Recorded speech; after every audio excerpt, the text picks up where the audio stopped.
제가 어렸을 때 아버지께서 늘 월요일 날 저녁마다 보시던 프로그램이 있습니다.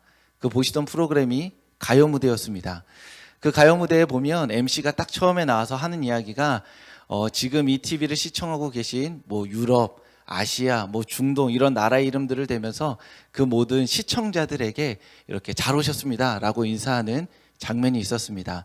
그래서 저도 오늘 그 옛날 아버지를 따라서 보던 가요 무대 인사를 따라서 옥년동에서, 논현동에서, 그리고 선악동에서 각자 삶의 자리에서 하나님의 말씀을 듣고 계신 성도님들을 주님의 이름으로 축복합니다.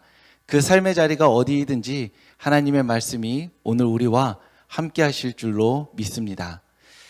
오늘 본문은 예수님께서 총 5명의 제자들을 만나는 장면을 기록하고 있습니다.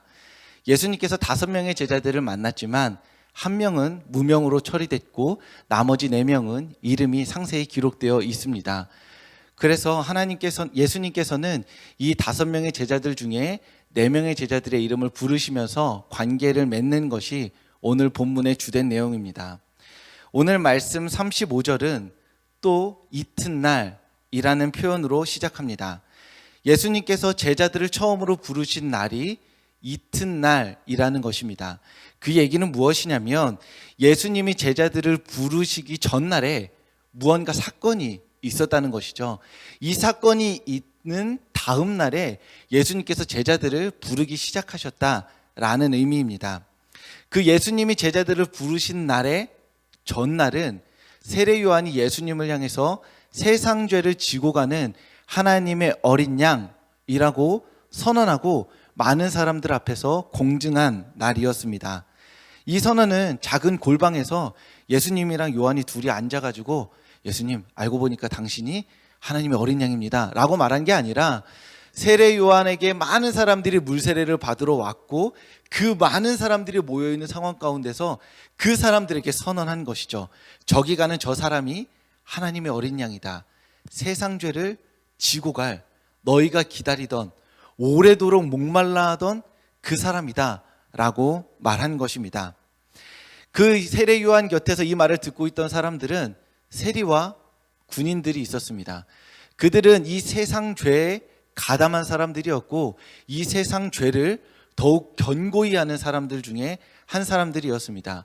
하지만 그들은 그 일에 죄책감을 가지고 있었기에 세례 요한을 찾아왔던 것입니다. 그리고 이러한 죄를 확장시켜가는 사람들에 의해서 죄에 짓눌려 살아가는 많은 유대인들도 세례 요한을 찾아왔었습니다. 즉 지위를 막론하고 그리고 그 사람들의 어떠한 삶의 모양을 막론하고 모든 유대 사람들이 모인 자리에서 예수님이 세상 죄를 지고 가는 하나님의 어린 양이라고 세례 요한에 의해서 공증받은 날, 그 다음 날 예수님이 자신의 제자들을 부르기 시작했다라는 것입니다. 굳이 이 요한복음에서 이튿날을 언급한 이유가 바로 여기 있습니다. 예수님의 제자로 부르시는 그 사건은 단순히 예수님이 지혜가 있고 또는 탁월하고 그 당시에 어떠한 영향력을 행사하는 사람의 밑으로 들어간 것이 아니라 세상 죄를 지고 가는 하나님의 어린 양을 따르는 사람을 예수님이 뽑으셨다는 말을 하기 위함인 것입니다. 예수님의 제자가 된다는 것은 예수님을 따른다는 것인데 예수님을 따른다는 것은 세상 죄를 지고 가는 그 삶을 모방하고 그 삶에 순종하는 삶을 살겠다는 것을 의미함을 오늘 본문 첫 시작 이튿날이 담고 있는 것입니다. 예수님은 자신과 아무 상관없는 자신이 가담하지 않은 세상의 죄를 짊어지고 가신 하나님의 어린 양이었습니다. 그리고 단지 그 짊어진 것뿐만이 아니라 십자가에 달려 죽으시기까지 하셨습니다. 세리가 부정하게 과세한 것, 그리고 군인이 그 와중에 폭력을 사용한 것, 그것이 예수님과 아무 상관이 없었지만 예수님은 그들이 저지른 그 죄를 자신의 죄로 여기고 십자가에 달려 죽으신 것입니다.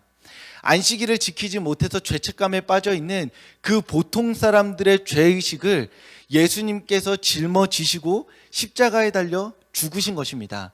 내가 그 죄에 동참했기 때문에, 내가 그 죄와 어떠한 상관이 있기 때문이 아니라 그 죄를 나의 죄로 여김으로써 하나님의 어린 양이 되셨고 십자가에 달려 죽으심으로써 그 죄를 감당하셨던 것입니다. 세상 죄를 지고 가는 하나님의 어린 양을 따르는 제자들 또한 예수님과 같아야만 합니다. 자신과 상관없는 세상의 죄를 자신의 죄로 여기면서 자신이 감당할 수 있는 분량의 자기 십자가를 지고 예수님을 따르는 사람들, 그 사람들이 바로 예수님의 제자들인 것입니다. 예수님의 이름을 팔아서 먹고 사는 사람들이 예수님의 제자가 아니라 예수님이 그러셨던 것처럼 나와 상관없는 죄를 나의 죄로 여기면서 자신의 삶을 헌신하며 살아가는 사람들이 예수님의 제자들이라는 것입니다. 그렇기 때문에 예수님께서는 누가복음 14장 27절에서 말씀하셨습니다. 누구든지 자기 십자가를 지고 나를 따르지 않는 자는 능히 내 제자가 되지 못하리라. 예수님의 이름을 팔아서 먹고 살려는 사람들이 아니라 예수님과 동일하게 자기 십자가를 지는 사람이 내 제자가 되어 살아갈 것이다 라고 예수님은 말씀하신 것입니다. 이것은 원래 비밀이 감추어져 있다가 그래서 제자들이 어느 정도 예수님을 신뢰할 때쯤 되니까 야, 내가 비밀 하나 알려줄게. 사실 나 따라오려면 십자가 져야 된다 라고 말씀하신 게 아니라는 것이죠. 예수님이 첫 제자를 부르신 그 순간 자체가 이미 그 이튿날이라는 그 날이 세례 요한에 의해서 세상 죄를 지고 가는 하나님의 어린 양이라고 공증받은 다음 날 예수님의 제자로 부름받았기 때문에 그들은 이미 감당할 준비가 어느 정도는 돼 있는 상태로 예수님의 제자가 됐다는 것입니다. 그렇다면 이렇게 예수님을 따르게 된 예수님의 첫 제자들은 어떤 사람들이었을까요?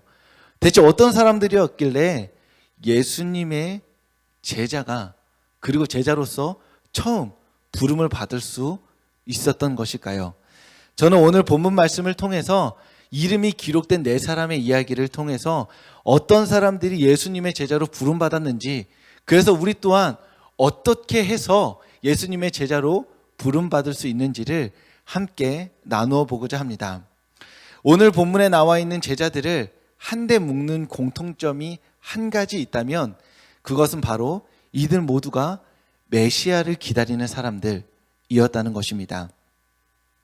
메시아 대망론을 서로 공유하면서 언제 메시아가 올 것인지, 메시아가 어떻게 올 것인지, 어떻게 하면 우리가 메시아를 알아볼 수 있을 것인지를 함께 이야기하던 사람들, 또는 스스로 고민하며 자신의 삶을 드릴 준비를 하고 있던 사람들이 바로 오늘 본문에 나오는 제자들이라는 것입니다. 그들은 세상 죄를 지고 가는 하나님의 어린 양을 기다리면서 그가 출현하면 자신의 삶을 던지기 위해 준비하고 고민하고 헌신할 준비가 되어 있던 사람들입니다. 먼저 안드레라는 한 사람의 이야기를 통해서 이 사실을 조금씩 알아가고자 합니다. 먼저 예수님을 가장 먼저 따르는 것으로 알려진 안드레를 살펴보겠습니다. 안드레는 먼저 세례 요한의 제자였습니다. 오늘 보면 35절에 보면 세례 요한이 자신의 제자 둘을 데리고 예수님이 거니시는 곳을 찾아옵니다. 이 본문 말씀은 세례 요한이 길 가다가 우연히 예수님을 발견한 게 아니라 일부러 자기 제자 두 사람을 옆에 끼고 예수님이 거니시는 곳에 다시 한번 찾아간 것입니다. 왜 찾아갔을까요? 어제 그 전날에 세례 요한이 말했거든요. 예수님은 세상 죄를 지고 가는 하나님의 어린 양이다. 어제 자신이 공증했지만 한 번 더 예수님이 정말 하나님의 어린 양인지 제자들에게 확인시켜주고 자기 스스로도 확인하기 위해서 예수님이 거니시는 곳에 한 번 더 온 것입니다. 그리고서 예수님이 거니시는 것을 보고 말씀하시죠. 보라, 하나님의 어린 양이다. 이 얘기를 누구한테 한 걸까요? 세례 요한이 있습니다. 저기 예수님이 거닐고 계세요. 그리고 여기 제자가 둘 있어요. 그래서 멀리서 있는 예수님을 보면서 보라, 하나님의 어린 양이다. 이 얘기 누구한테 한 거예요? 옆에 있는 제자에게 한 거죠. 자기 스스로에게 한 거이기도 하겠지만 이 옆에 있는 제자 두 사람에게 야, 봐라, 너네가 봐라, 하나님의 어린 양이 저기 거닐고 있다 라고 말한 것입니다. 그러자 이 두 제자가 뭐 별다른 말도 없이 예수님을 따라갑니다. 왜요? 그들은 세례 요한의 제자로 있었지만 세례 요한이 가리킬 그 한 사람을 기다리고 있는 사람들이었기 때문입니다. 그렇게 세례 요한 곁에 있던 제자 두 사람은 보라, 하나님의 어린 양이다라는 말을 듣고 곧장 예수님에게 찾아갑니다. 이게 굉장히 이상한 일이 아닐 수 없는데, 세례 요한과 같이 압도적 카리스마를 가진 사람의 제자로 있는 사람들이 지금 당장 예수님을 쫓아간다는 건 굉장히 어려운 일입니다. 지금 내가 섬기고 있는 이 사람도 부족함이 없는데, 이 사람도 압도적인 카리스마와 하나님의 부름을 받은 사람으로서 어마어마한 영향력을 행사하고 있는데, 이 사람의 한마디에 다른 사람을 순종하여 따라간다는 것은 굉장히 어려운 일이라는 것이죠.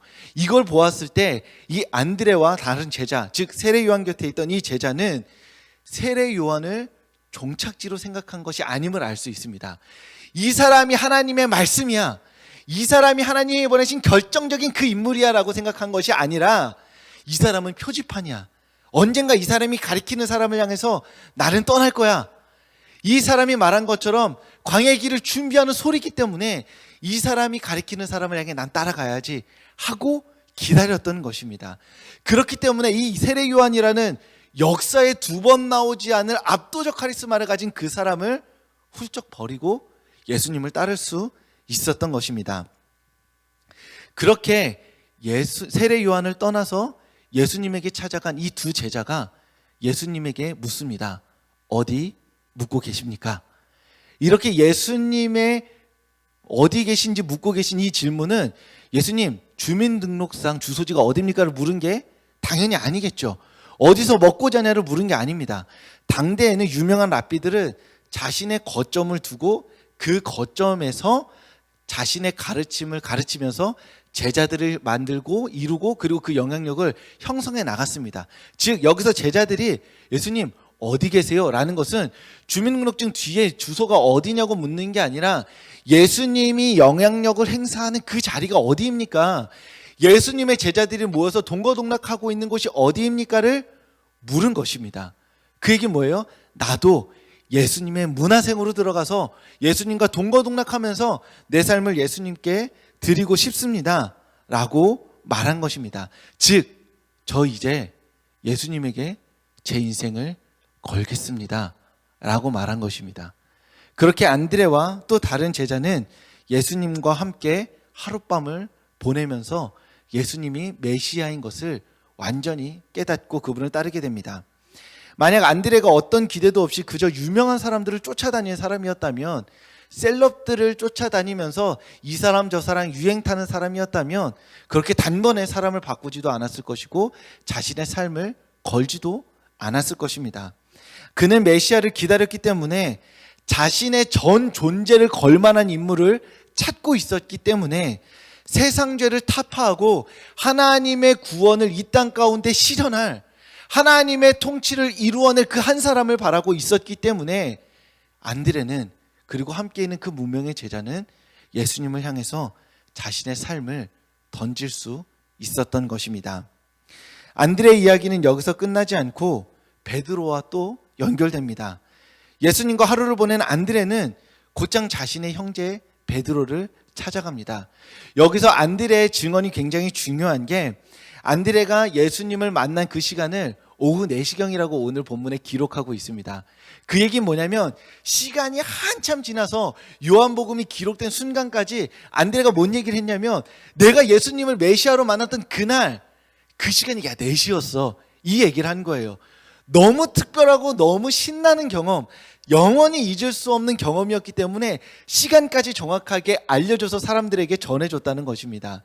자기 인생을 뒤바꾼 경험, 자기 삶에 2번 없을 경험을 사람들은 똑똑히 기억합니다. 그때 흘러들어왔던 음악들, 그때 앉았던 자리, 그때 내 앞에 스쳐 지나갔던 사람들, 그때의 시간, 그때 내가 맡았던 냄새, 먹은 음식들까지 상세하게 기록하는 것이죠.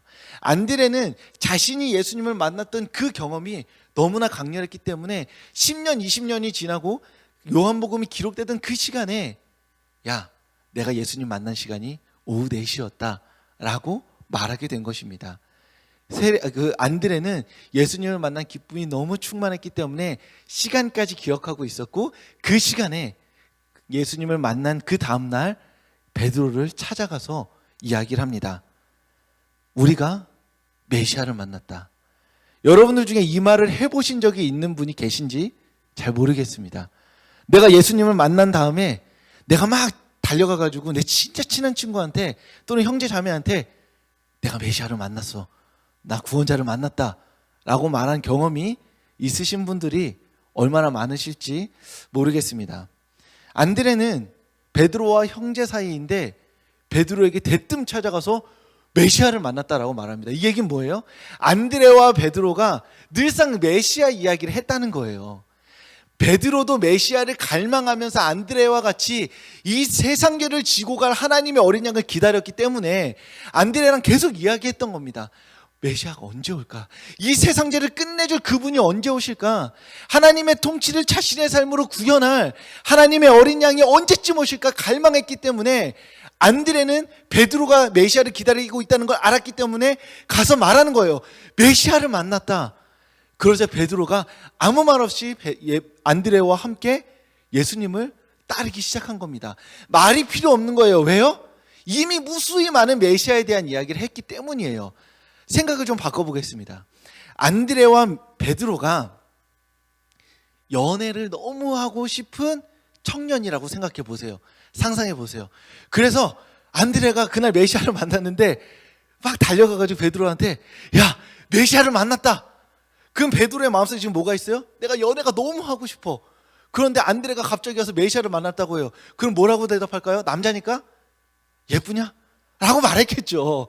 그런 거예요. 자기 마음에 있는 욕망을 끄집어내는 거예요. 평소에 베드로랑 안드레가 맨날 하는 얘기가 야, 어디 땅값이 오른대. 어떤 데 투자하면 돈이 막 2배, 3배 얻을 수 있대. 이런 얘기를 늘상 했다고 생각해 보세요. 그게 나쁘다는 게 아니라. 그러면 안드레가 막 찾아왔어요. 그리고서는 베드로에게 야, 메시아를 만났대. 그럼 베드로가 뭐라고 할까요? 지금 머릿속에는 투자 생각밖에 없으니까 야, 그게 어디냐? 그 땅이 어디냐? 그 투자할 데가 어디냐? 라고 말했겠죠. 그런데 안드레와 베드로는 그런 생각을 안 했다는 거예요. 메시아가 오기를, 하나님의 통치가 임하기를 너무나 열망했기 때문에 둘 사이에 설명이 필요 없이 다이렉트로 말한 겁니다. 메시아를 만났다. 그리고 베드로는 그 메시아를 따라갔던 것입니다.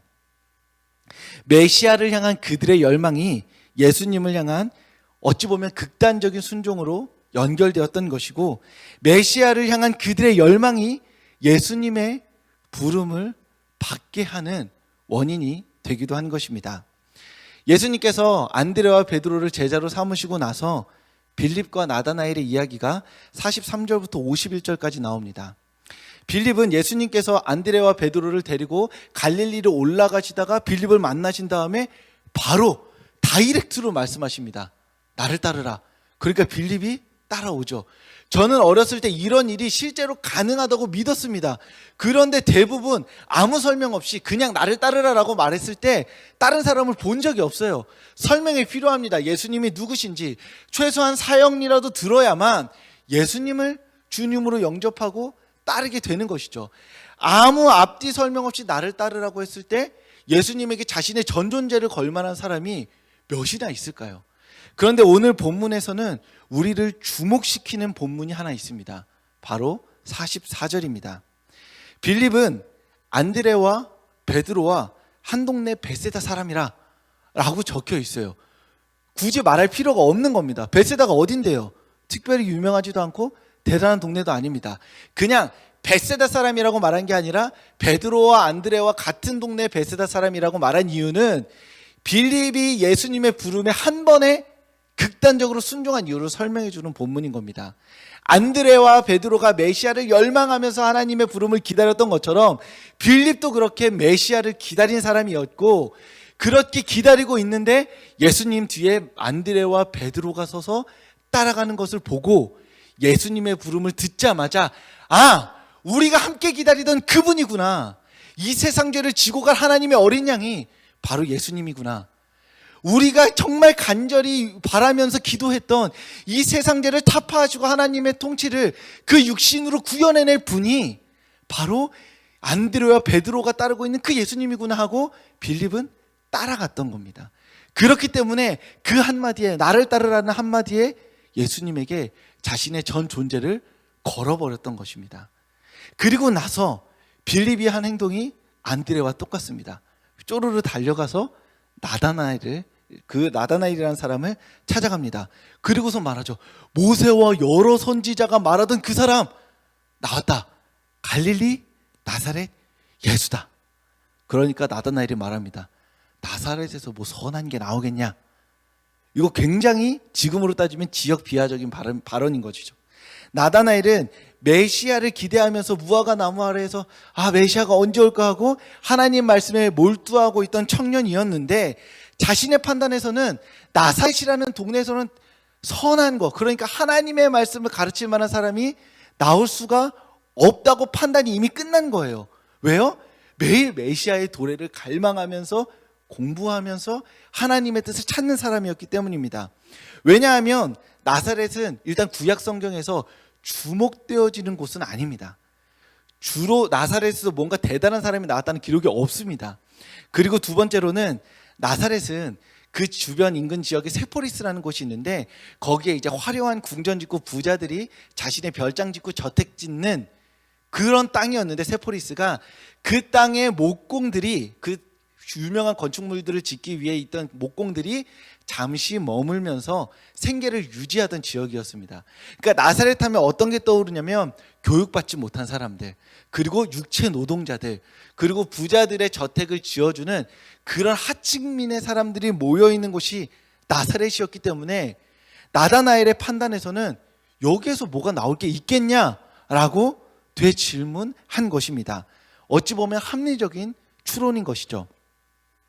다시 한번 안드레와 베드로의 이야기를 떠올려 보겠습니다. 빌립과 나다나엘이 평소에, 이 친구들도 평소에 연애가 너무 하고 싶은, 그냥 사랑이 너무 하고 싶은 청년이라고 생각해 보세요. 그래서 막 빌립이 와가지고 모세와 여러 선지자들이 말하던 그 사람을 만났어 라고 말하면 나다나엘이 뭐라고 할까요? 모세랑 여러 선지자가 누군데, 애초에 모세랑 여러 선지자가 말하던 그 일을 상상조차 할 수 없을 뿐더러 예쁘냐? 라고 대답했겠죠. 자신이 돈을 많이 불리고자 하는 욕망에 가득 찬 사람이었다면 이 돈을 어디에 투자할지 투자처럼 묻는 거라고 생각할 수도 있습니다. 하지만 나다나엘은 하나님의 말씀을 강력하게 열망한 사람이었기 때문에, 하나님의 통치를 너무나 간절히 바라던 사람이었기 때문에, 그래서 빌립과 함께 늘 모세와 여러 선지자가 말하던 그가 누굴까를 고민하던 사람이었기 때문에 빌립과 한 방에 연결되어져서 나사렛은 아니야 라고 대답한 것입니다. 그러자 예수님께서 나다나엘에게 찾아오셔서 말씀하시죠. 네가 무화과 나무 아래 있을 때 내가 너를 봤다. 그러자 나다나엘이 곧장 엎드려 말합니다. 주님은 이스라엘의 임금이시고 하나님의 아들입니다.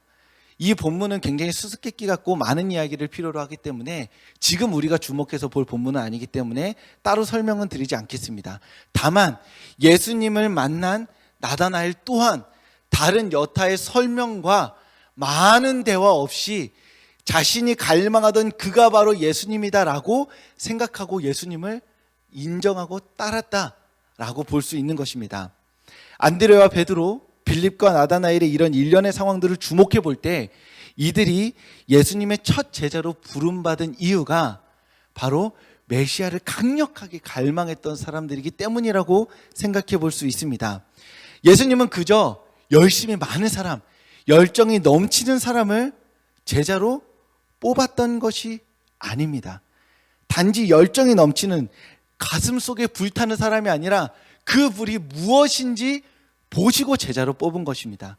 그 마음의 불이 이 세상 죄를 타파하시고 이 세상 죄를 짊어지시고 하나님의 통치를 구현할 그 사람을 너무나 오래도록 갈망한 사람에게 예수님의 말씀이 당도한 것이고 예수님이 찾아오신 것이고 그들이 예수님의 제자로 부름 받았던 것입니다.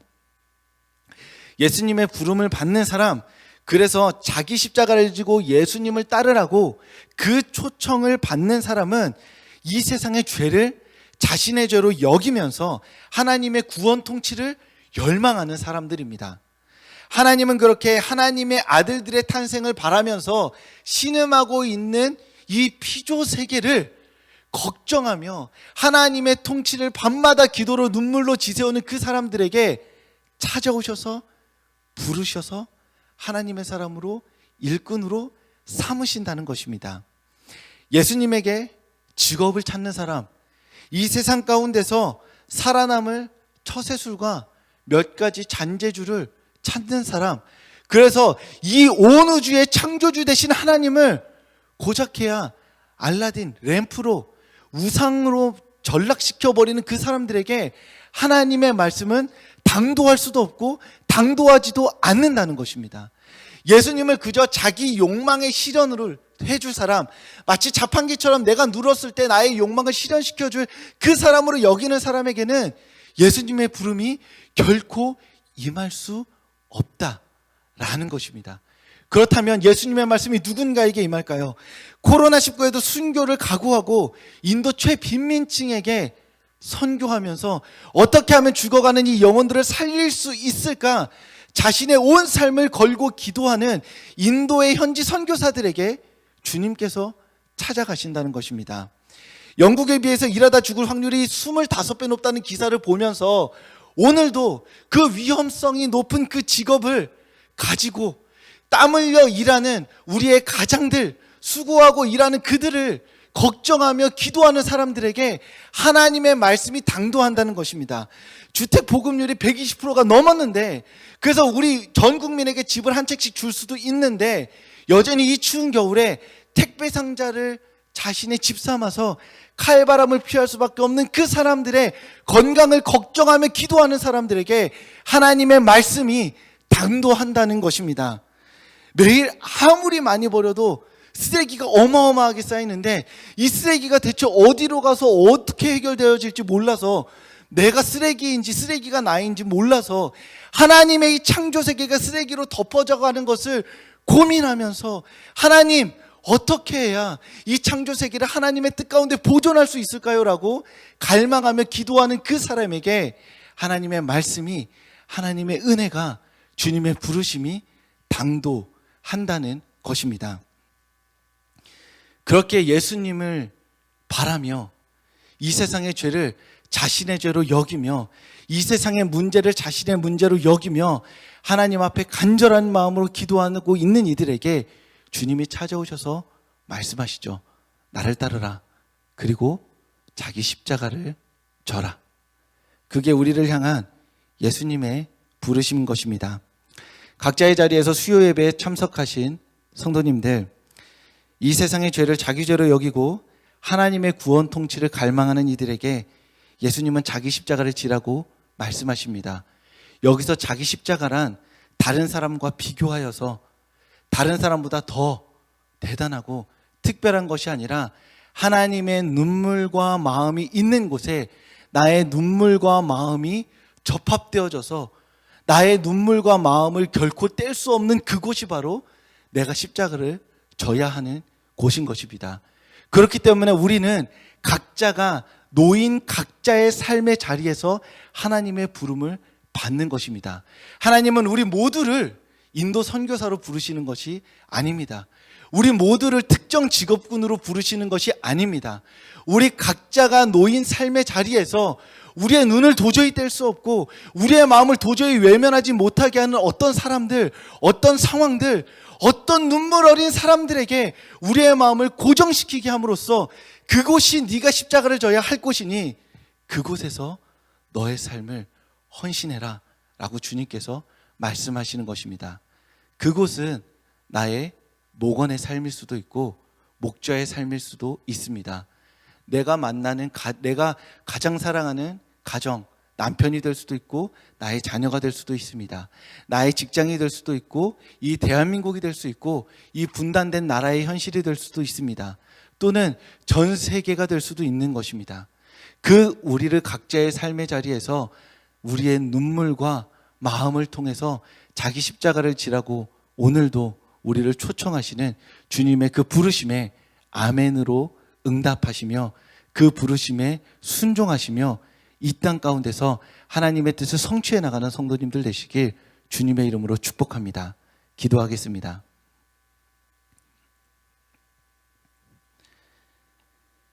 하나님, 하나님의 눈물과 마음이 있는 곳에 나의 눈물과 마음이 있게 하여 주시옵소서.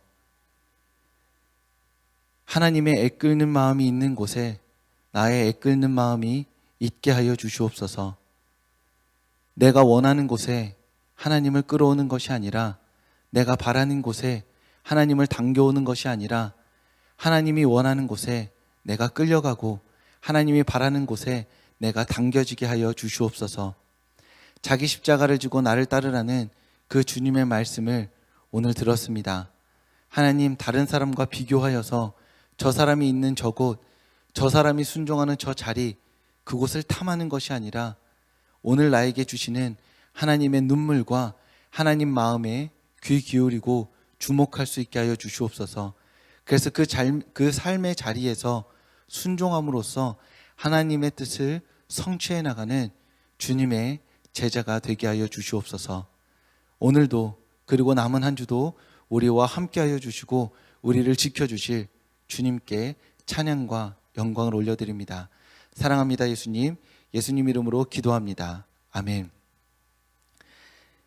이제는 우리 구주 예수 그리스도의 은혜와 하나님의 사랑과 성령의 교통하심이 하나님의 눈물과 마음이 있는 곳에 나의 부르심이 있음을 기억하며 그 자리 가운데서 순종하고 헌신하기로 다짐하는 이 자리 가운데 모인 모든 이들의 머리 위에, 이 수요 예배를 보며 다짐하고 있는 모든 이들의 머리 위에 지금부터 영원까지 함께 하시기를 간절히 축원합니다.